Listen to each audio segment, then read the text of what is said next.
Hello. Hi. Welcome back to another Britney Spears hashtag Free Britney Part 3. This episode, for some reason, is an hour and a half long. That is a very long time. That is a very long time. So I think what we're going to do is split it into 3 half-an-hour parts, just because, I mean, the last one is 45 minutes, and that video turned out super long. Like, it was like over 50 minutes. So maybe 3 half-an-hour parts is the best way to go. And then we still have 3 more parts after this. Yeah, we didn't. There was like, I thought I remember saying 1 to 3. Yeah, but it's 6. It's a 6-parter. So this one's going to be the third part of it, and then this episode will have 2 more parts. So for us, it's literally going to be like an 8-parter. There's a lot of parters. There's a lot of parters. But we're getting the story. We're soaking it all in before we really start learning about like all the stuff that's gone on recently. And by the time we're done with this, it's going to be like old news because we're going to be like 2 weeks later. Yeah. But let's get right into it. Britney Spears. Let's do this. If you enjoy, make sure to subscribe, like the video, let us know what else you want to see from Britney in the comments below. We're just popping these out. Here we go. Let's go. Hi, my name's Britney Spears. I called you earlier, but I'm calling again because I just wanted to make sure during the process of ending the conservatorship that my father several times that, still take Oh, this is intense. Jeez. just want to be guaranteed that everything will be fine with the process. Amid a media frenzy, the 26-year-old pop star was brought by ambulance to a Los Angeles hospital.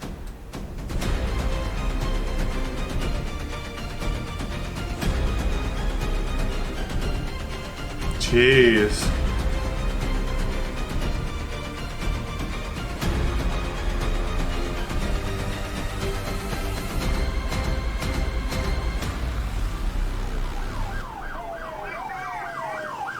That was an intense intro. Yeah. Wow, that's crazy that they're blocking an ambulance. She literally can't even go to the hospital without getting swarmed.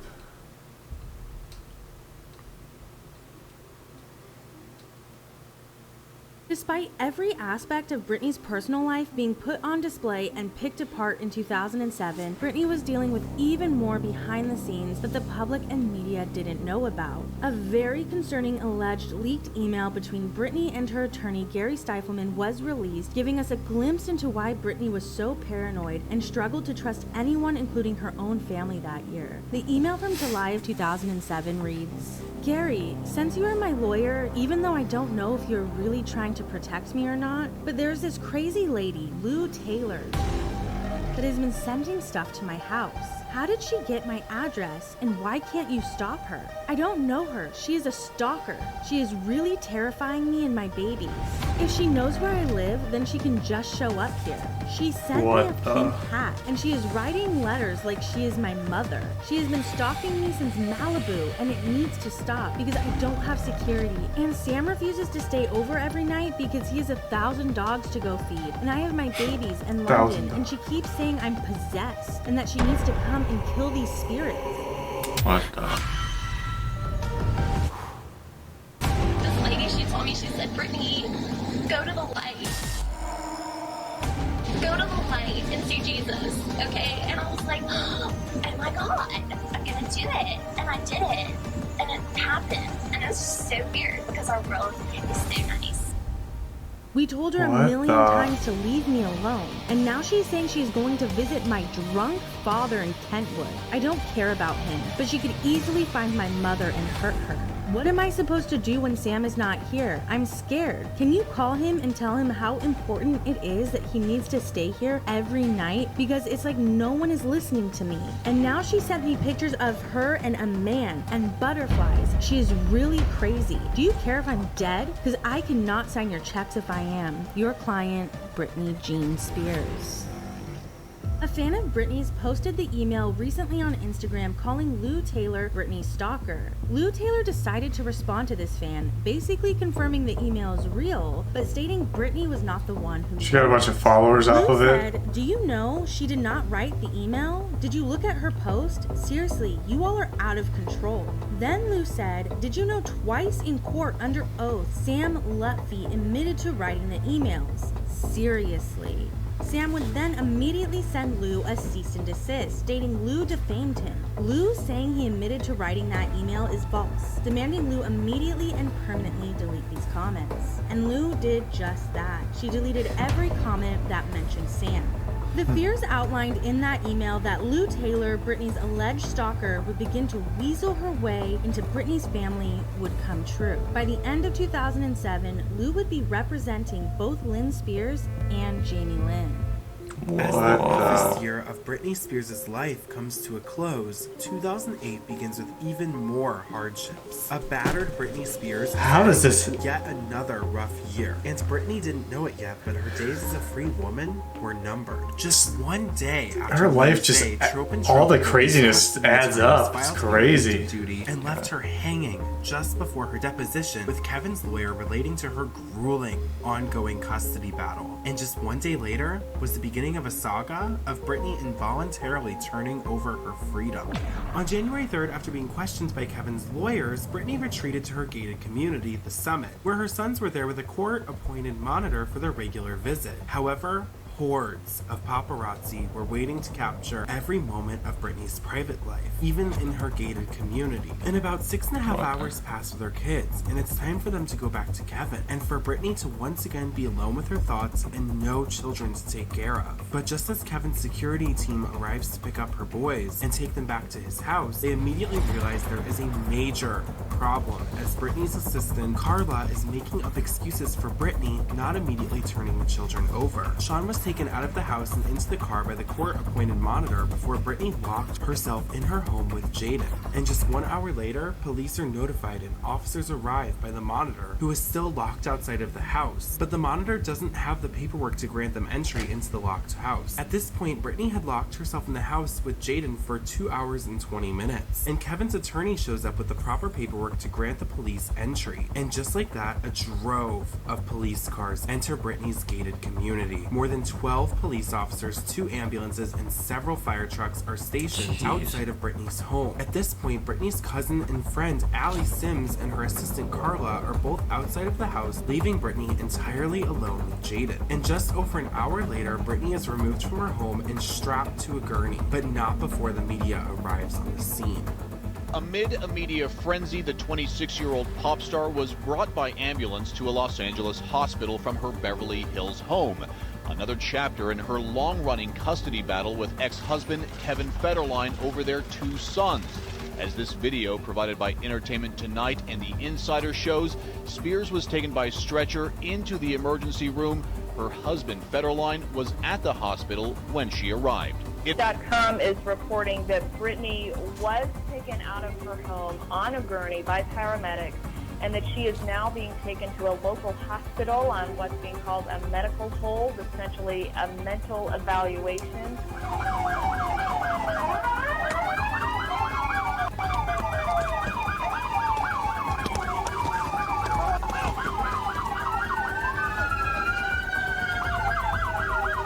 I think the police would have got them out of there, the paparazzi.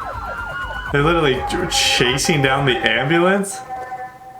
At this point, Britney Spears is on her way to the hospital, escorted in an ambulance by 13 police cars under blue light sirens. And at 12:30 a.m., Jaden is taken in a separate ambulance to Cedars-Sinai Medical Center, where Kevin Federline and Mark Vincent Kaplan are waiting in the emergency room. Sam Lutfi even followed the ambulance to the hospital and was initially denied entrance. And just 45 minutes later, Jamie Spears, Britney's father, arrived on the scene. This was a big deal, as the two hadn't seen each other in approximately 8 months, after her father sided with Larry Rudolph during their falling out and called Britney a sick little girl to the media. It was reported that Britney would be on monitored observation for at least 72 hours. Now, more recently, we've gained even more insight into the situation, as a letter allegedly written by Britney Spears in the third person was leaked to the public by a photographer, where Britney explains no one knows the truth. Her behavior when her children got taken away because of her locking herself in the bathroom is understandable, considering her friend at the door kept telling her the cops are leaving, don't worry, stay in the bathroom. She was lied to and set up. Her children were taken away and she did spin out of control, which any mother would in those circumstances. And just a few days after the incident, Lou Taylor got involved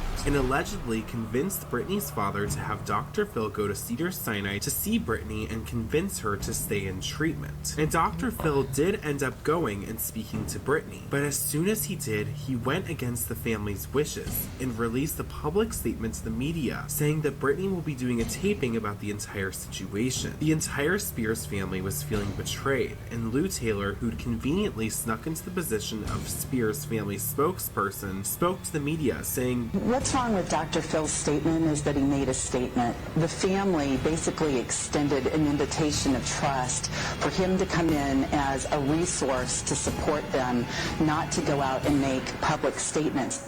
This isn't the only time Lou Taylor has snuck her way into a young and vulnerable celebrity's life, as she also attempted to take control over Lindsay Lohan in 2010. After bailing her out of jail, Lou Taylor came into Lindsay's life as a knight in shining armor. Lou Taylor allegedly formulated a plan with Lindsay's mother, Dina, to take control over her finances and healthcare for an indefinite amount of time. She seems crazy, this Lou Taylor. Lou has suggested to Dina Lohan that they seek conservatorship over Lindsay's estate. Of course, what's up with all these really have any assets to parents coming in and taking all their money? Purpose of controlling her future earnings. The problem is neither Dina nor Michael would ever be granted a conservatorship by a judge, so Lou went searching for someone else to fill that role, someone with whom she could partner in a business sense, someone she trusts. This time she thinks Larry Rudolph may be the answer. Lou now realizes choosing Britt's dad as a conservator may not have been the best idea. He got power hungry and decided he didn't need Lou anymore, so this time Lou thinks Larry might be willing to work her way on this and be a figurehead in Lindsay's career while Lou works behind the scenes.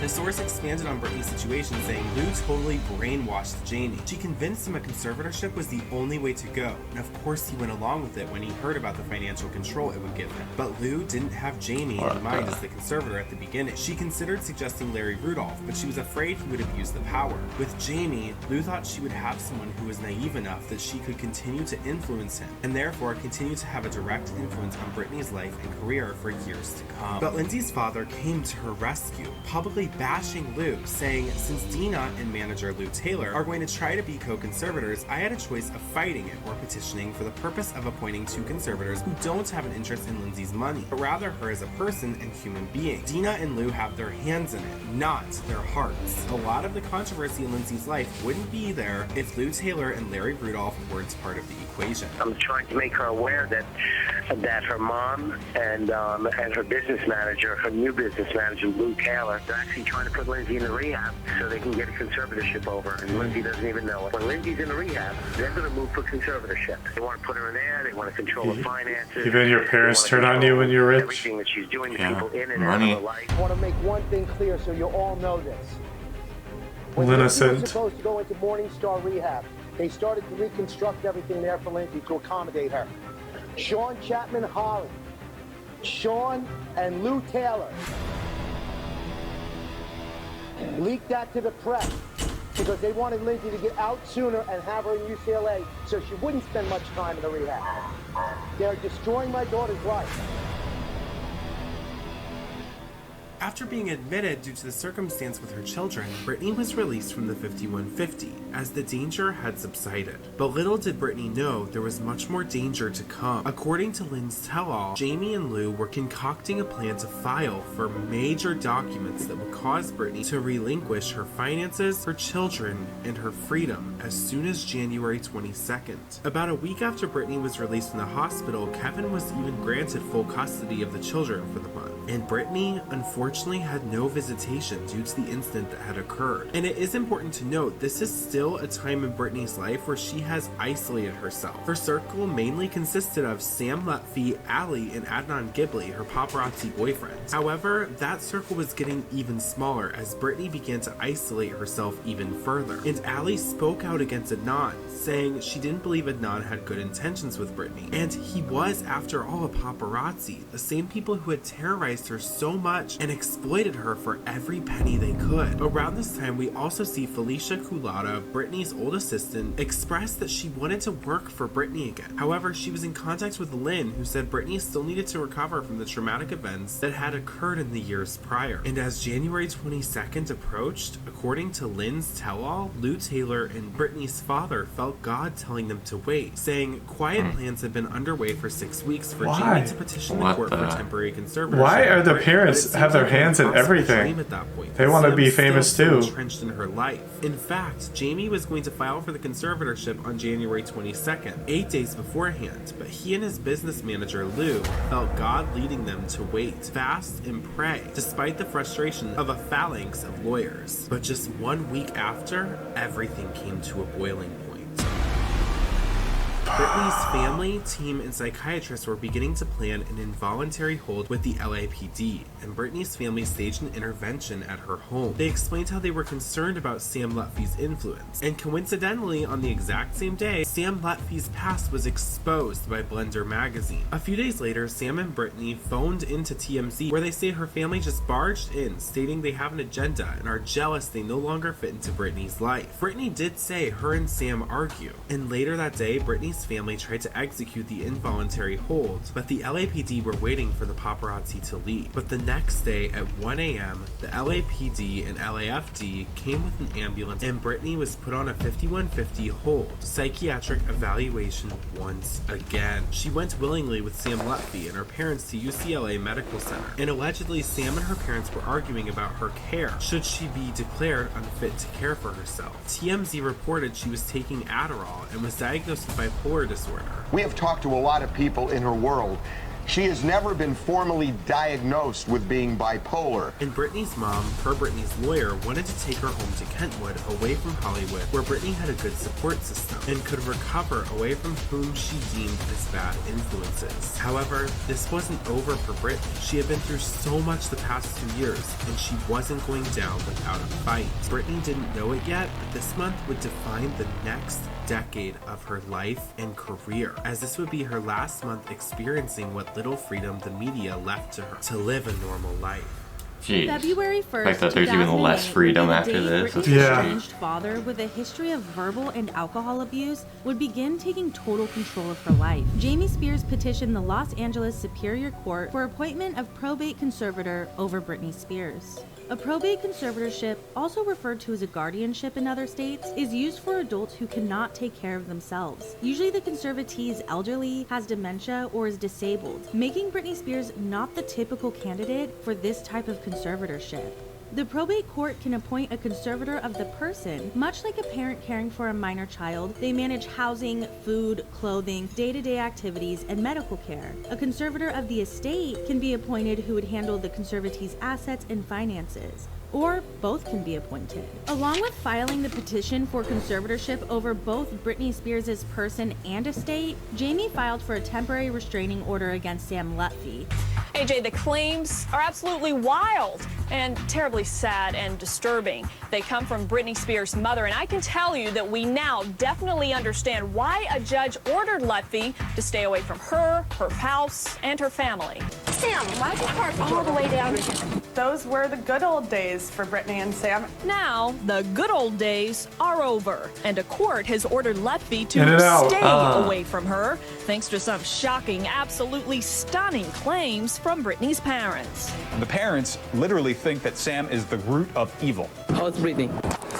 Now, for the first time, Showbiz Tonight brings you the horrifying claims Britney's parents have made under oath against this mysterious figure in Britney's life who seemed to come from out of nowhere. Hey, Sam, what's going on? claims that Lutfi drugged Britney, cut her phone lines, and that he, quote, purported to take control of her life, home, and finances. Along with granting the temporary restraining order, the court also granted the temporary conservatorship, naming Jamie and Andrew Wallet, Jamie's attorney, co-conservators of her estate, and Jamie sole conservator of Britney Spears. There would be a hearing only 3 days later on February 4th to reevaluate. Also on this day, Jamie and his attorneys would take steps to strip Britney of her basic rights. By law, a conservatee is to be notified of the conservatorship hearing 5 days in advance, which is really important so they can get legal representation before someone takes control of their life. An ex parte application to waive Britney's rights to receive this mandatory notification was filed by Jamie, and Judge Reva Goetz granted it.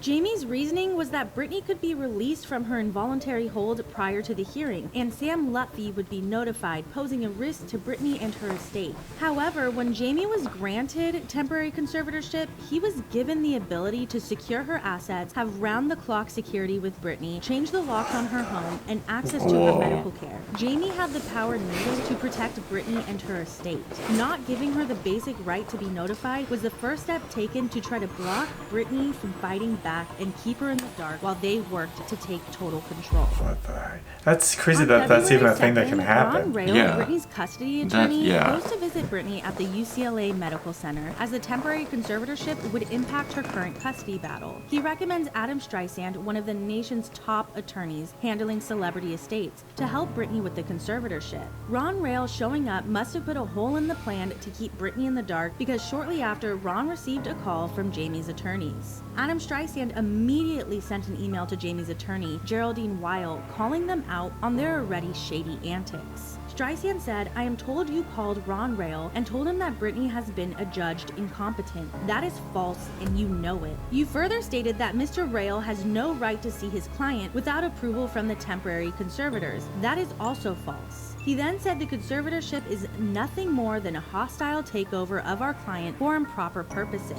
When Jamie's attorney, Geraldine Weil, received that email from Streisand, Britney had not yet had her capacity evaluation that is required by the courts. Geraldine Weil quickly emails Dr. Long, a psychiatrist who had treated Britney in 2007, asking him to do a capacity declaration on Britney Spears. Dr. Long, who appeared to feel uncomfortable doing this evaluation, told Weil the next day on February 3rd that his attorneys informed him not to speak with her.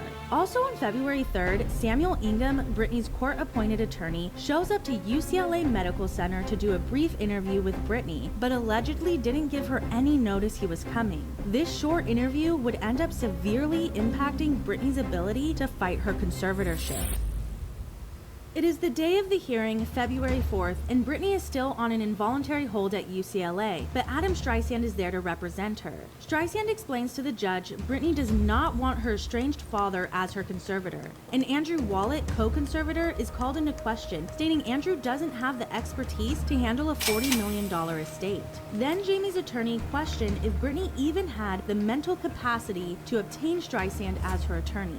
Samuel Ingham, Britney's court-appointed attorney, argued that in his 15-minute interview with her the day prior, she didn't have the capacity to hire direct counsel as she didn't understand the nature of the proceedings. Streisand responded saying he is Britney's lawyer.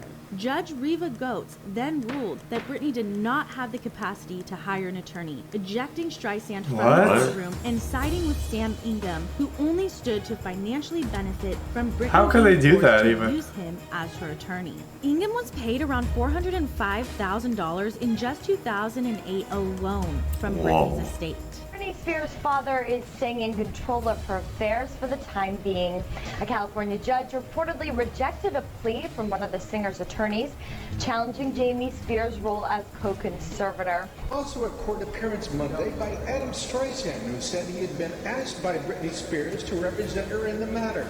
He told the court that Britney doesn't want her father in charge of her welfare, but the court denied the request for Streisand to enter the case on Spears' behalf. This judge yet again made a ruling that stripped Britney of rights every conservatee is supposed to have. Most importantly, the right to impeach her. Yeah, for real. She was fully blocked from being able to fight for her basic rights and the empire she built before she was even released from her involuntary hold. What's also really strange is that Jamie's attorneys seemed to know this would be the ruling beforehand, considering they told Ron Rail days prior that Britney was adjudged incompetent. How they knew before the official ruling, before she even had a capacity evaluation, and prior to Sam Ingham's infamous 15-minute interview will forever remain a mystery. 2 days later, Britney is released from the psychiatric unit of the UCLA Medical Center. Jamie and Lynn Spears are really upset, putting out a statement saying the hospital should not have released her. However, the psychiatrist said they simply could not hold her any longer. She was stable. Britney quickly hops into Adnan's car, and she wastes no time heading straight to see attorney Adam Streisand.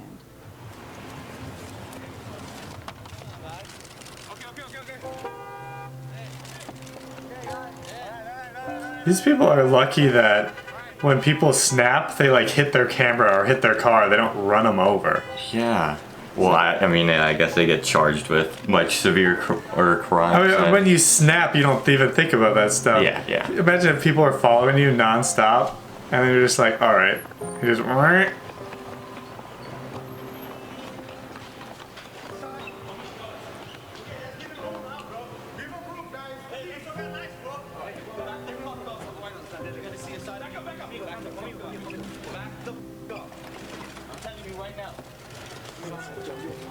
She's just released, and then she's just hoarded again.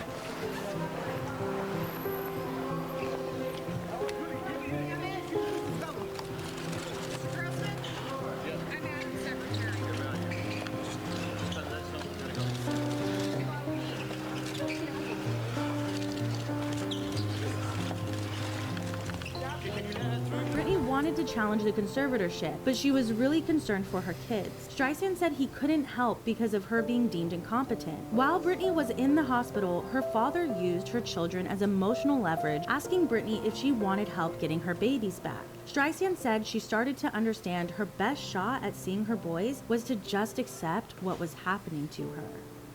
The next hearing to evaluate Britney's conservatorship would come, and Judge Reva Goetz would grant another extension of the conservatorship. Meanwhile, on the same day as the hearing, Britney managed to get on a conference call with attorney John Eardley with the help of a paparazzi friend, so Jamie wouldn't find out, as he was monitoring all of her calls. OK Magazine got a transcript of the call. Britney said, "Basically, I want my life back. I want to drive my car. I want to live in my house alone. I want to pick my own security, see who I want to see, and make it happen." Attorney Eardley quickly gets to work and submits a motion to move Britney's case from the LA Superior Court to the federal level, citing that her civil rights are being violated. This motion would get a new judge on the case. He explained Britney has not been able to have a single hearing before the court and was stripped of the right to access counsel. She is being completely isolated with absolutely no privacy. She can't make telephone calls, she can't receive or send mail, or drive a vehicle. At this point, Britney has been stripped of almost every right a conservatee should have under California law. Eardley also explained, under the circumstances, Jamie Spears is denying Britney not only her liberty, but the ability to participate in her own custody case. Jamie Spears and Andrew Wallet responded saying this is a brazen but vain attempt to strip a probate court of jurisdiction from an attorney without a client. Attorney Eardley responded in an interview with the Associated Press, saying that he is concerned for the emotional and physical safety of Britney under the circumstances. He was asked the last time he consulted with Britney, and he said he talked to her a few days ago and someone wrestled the phone away from her, and he had not talked to her since. Back at it! Terez, who was overseeing this motion, ruled that it should stay at the state level because Britney was deemed incapable of hiring an attorney, and Eardley does not have the authority to remove this. How can that even be Although something Britney that, was like, denied yeah, because attorney's supposed to be one of your rights. A right she's been denied. How can they be like, well, you can't have it, sorry. You've been deemed incompetent, but you can't fight it back. Finally able to see her boys as she regained visitation with her sons. However, a psychiatrist and her father must be present to monitor the visit. visits. This would give Jamie even more control when it comes to Britney's children. And using that control, the conservatorship would put Britney right back to work with hardly any time to recover after her life has been turned totally upside down. She was on an episode of How I Met Your Mother, Britney was seen going to the recording studio, and the conservatorship even hired back Larry Rudolph, who Britney had made it clear she didn't trust and had fired 2 times in the past. The next couple of months are quiet as Britney is already beginning to work on her 6th studio album. However, behind the scenes, it appears Lynn Spears is starting to realize she's getting pushed out of her daughter's life. In a series of email leaks, an alleged email from Lynn to Jamie Spears from May 28, 2008 was also leaked. Lynn says, "Jamie, I never thought you would ever make it possible for a court to keep my child's health information from me. Her mother. You know you put your foot down about many things, and you could this one too. But once again, it's not important enough to you because it's me. You, as a conservator, can give your daughter's medical records to her mother to view, because I am the mother who was there when our children were sick and in the hospital. Where were you? The man you once were would have had no problem in telling those high-paid professionals that her mother has every right to know her child's health, court or no court. And I'm not the one making money off selling stories to magazines and never will be, if that is the threat they fear. And I know you don't understand those medical terms, you can't even pronounce them correctly, that are in the health document, so get Dr. Saja or someone to interpret it for you. Clearly you need to stay at the house with Britney until she stabilizes on the new drug. Don't run out on your daughter again when the going gets tough, especially now. You surely are paid enough to put forth the extra effort. Please question your conscience about the real reason you allow me to get pushed out. What would Jesus do?" What would Jesus Just do? one day after Lynn After all Spears sent this? the aforementioned email, Samuel Ingham, the attorney Britney Spears is being forced to use, was in Judge Reva Goet's chambers for 90 minutes, stating Britney should not participate in her July 31st hearing, saying it would be harmful to her. Judge Goetz agreed, stating Britney was on a new medication and her diagnosis had yet to be complete. So at this point, without even a complete diagnosis, Britney Spears is being told yet again that she cannot even appear at her own conservatorship hearings or have her own legal counsel. She is being deemed incompetent. Meanwhile, to the contrary, she has been working, acting, and recording her next album. Britney's team looked at her like she was nothing more than a cash cow. And if she wasn't working, the people around her weren't getting paid. And with a ginormous media storm of her being 5150 twice and put under a conservatorship, all the while she's still recovering from the lasting effects of 2007, Britney's team knew they had to do one thing to earn their paycheck. Hire a PR team, flip her image entirely, and push her harder than they ever had before. This process had already begun during the conservatorship, as when Britney was filming How I Met Your Mother merely 1 month after being released from the psychiatric ward, it was rumored that Larry Rudolph began shopping around a reality TV series that would reportedly document Britney's comeback to the music scene. Before Britney even had time to breathe after being 5150'd and thrust into a conservatorship, her team was already wanting to kick her comeback into gear and broadcast every moment for the entire world to see. However, a source also began telling outlets that Jamie was against the idea. He didn't want the world seeing everything that was going on behind the scenes. He needed that veil of secrecy, but the show was going to happen and began filming later that year. Even though she was fighting for her freedom, in true Larry Rudolph fashion, her team was still pushing her career full steam ahead, whether she was ready or not. As we saw with the release of Blackout, Britney didn't do a proper world tour promoting the album. Even though rumors of a Blackout tour were flying as early as October of 2007, the world never saw that tour come to fruition. This was a huge loss, as Britney's label and team hadn't seen the same return of investment that her other albums had had, simply because she didn't tour. This made the circus starring Britney Spears that much more important. She would need to promote 2 major albums across the world while going through personal struggles, legal back and forth within the court system regarding her conservatorship, all while having the media document every second of it. But Britney's team was going to make this tour happen regardless, and step 1 was her diet. The entertainment industry is known to be cruel when it comes to a performer's weight, and this isn't just the media. This can be people on the inside too. People who are meant to care about you, completely controlling your dieting until you can't think Bank Street. For instance, Dr. Luke, a producer who was heavily involved in the production of Circus, once snapped in 2014 at a then bulimic Kesha after he saw a photo of the singer drinking a Diet Coke, saying, "We all get concerned when she is breaking her diet plan. We have seen it happen multiple times almost every day. It is also double concerning when the A-list songwriters and producers are reluctant to give Kesha their songs because of her weight." This was and continues to be the unfortunate reality of the music industry, and Britney Spears was no different. According to Daily Mail, Britney was back to a mere 126 pounds. Headlines would read, "I'm lucky to be alive," and in the next statement say, "plus her amazing diet secrets," after the stress of her custody battle saw her, quote, tipped the scales to 144 pounds. Daily Mail detailed that her expensive health makeover allegedly included $6,400 a month on a nutritionist and diet supplements, $5,180 on a personal trainer, and $2,600 on a private dance choreographer. A source told Closer magazine she limits herself to 1,400 calories a day, with one cheat day where she'll treat herself. She also changed the way she eats, trying to have only 2/3 of what is on her plate. It's all about portion control and fresh food now, and lots of water in place of Red Bull. This was hard work and wasn't put in place because she was unhealthy. Even when the media trashed her body at the 2007 VMAs, Britney was still toned. She was still more fit than any of the people trashing her. This was purely for cosmetic reasons, and that is Britney's prerogative. However, as we have learned, Britney's choices are oftentimes made for her. This is evidenced even further by Britney being made the face of Bally's in May of that same year. As if that wasn't quick enough, Britney was still recording her 6th studio album. It would be in the same category as Blackout, but more lighthearted and pop influenced. Keep in mind, while recording portions of this album, cameras were still following her for the reality show that was going to be released later that year. And at this point, tensions were very high between the Spears family and Sam Lutfi. As Jamie was attempting to gain more control over Britney, Sam and Jamie both signed an agreement stating that Jamie will stop pursuing the temporary restraining order against Sam as long as he agrees to stop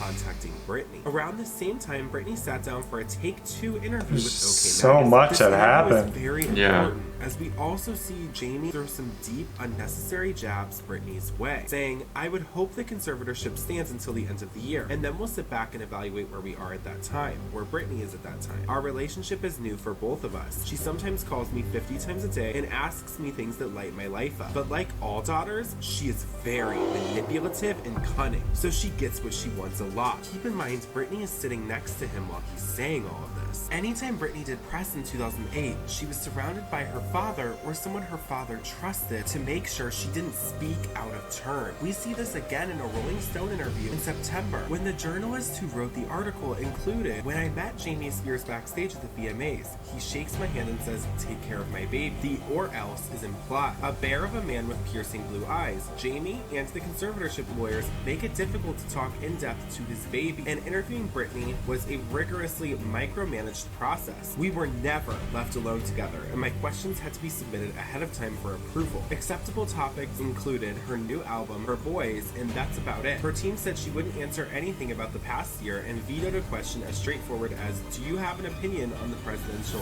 election?'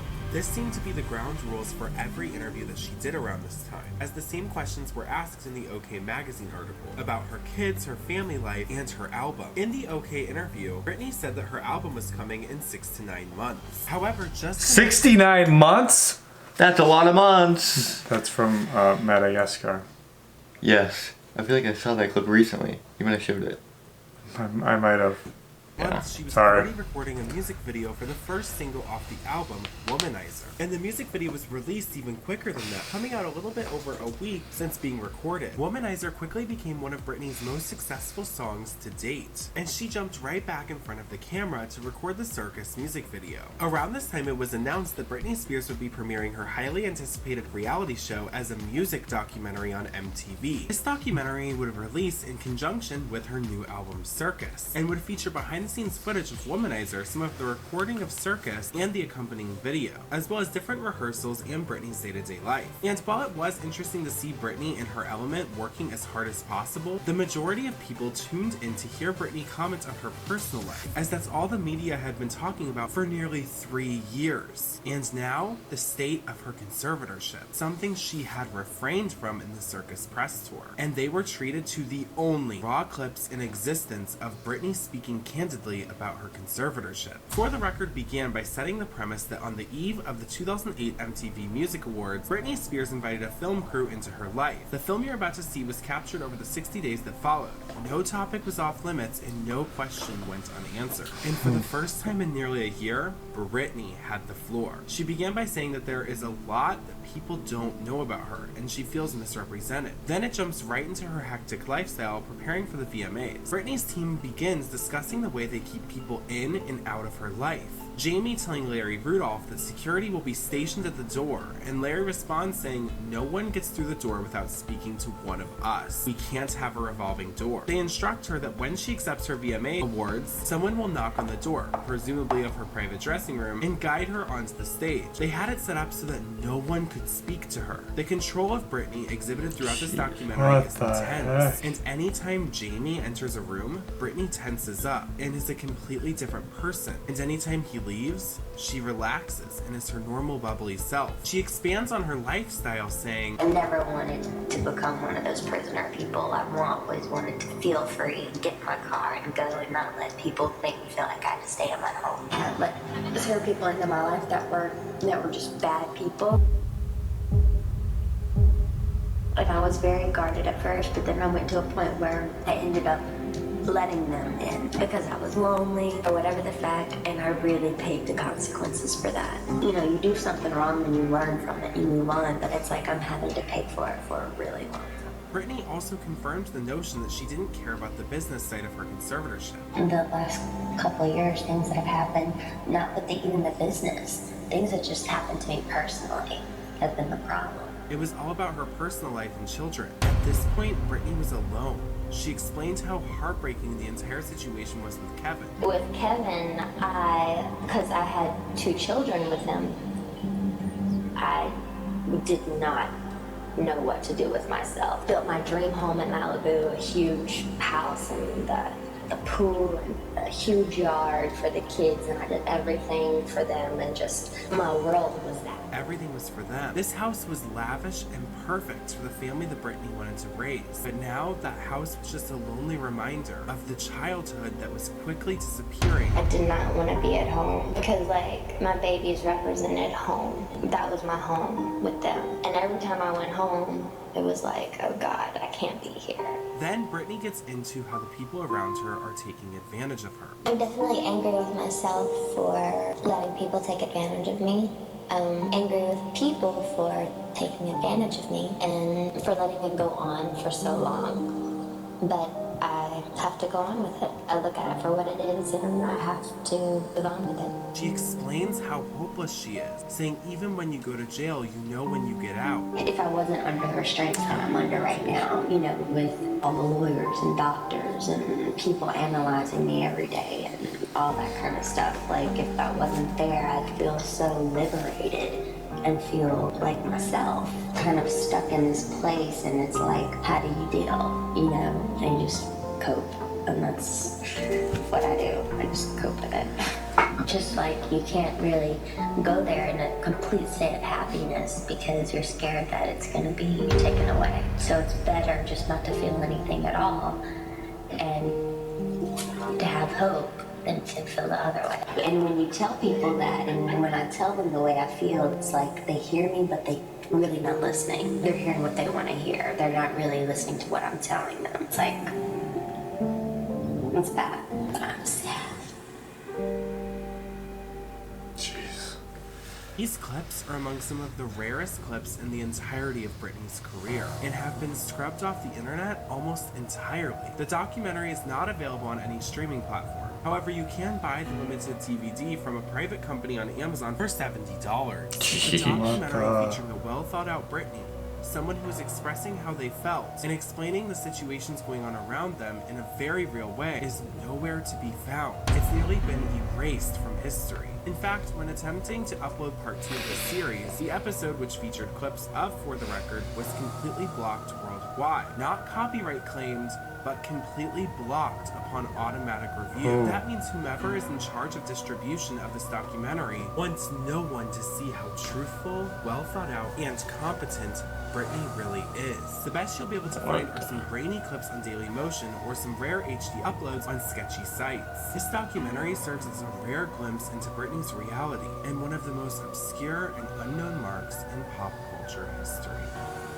That's so With the weird. documentary being released on November 30th and Britney holding a special screening for the event, Britney's latest album was only 2 days away from being released. And despite controversy surrounding her song If You See Gay Me, well, the line we bleeped out goes, love me, hate me, all of the boys and girls are begging to, and then she says, if you seek Amy.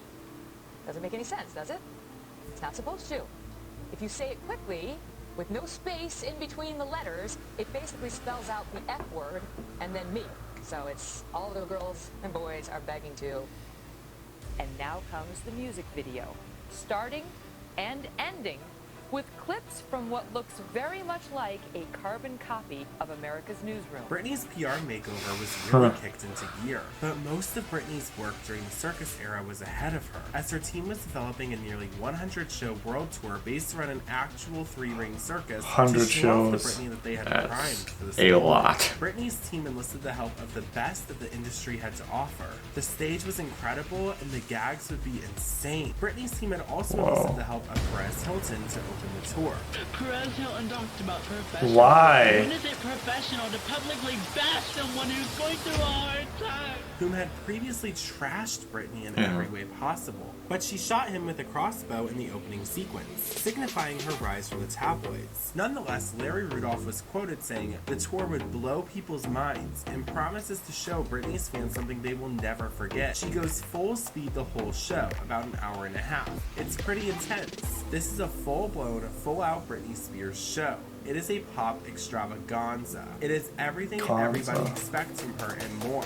Nearly months after being 5150 and admitted to a psych ward, Britney's team was pushing her on the biggest tour she'd ever done. Needless to say, Britney would need to rehearse a lot, which is something she's previously said she really enjoys doing, even under Larry and her father's watchful eye. At this time, she still had no phone usage. However, allegedly one day while rehearsing, Britney snuck off to make one of the most important phone calls of her life.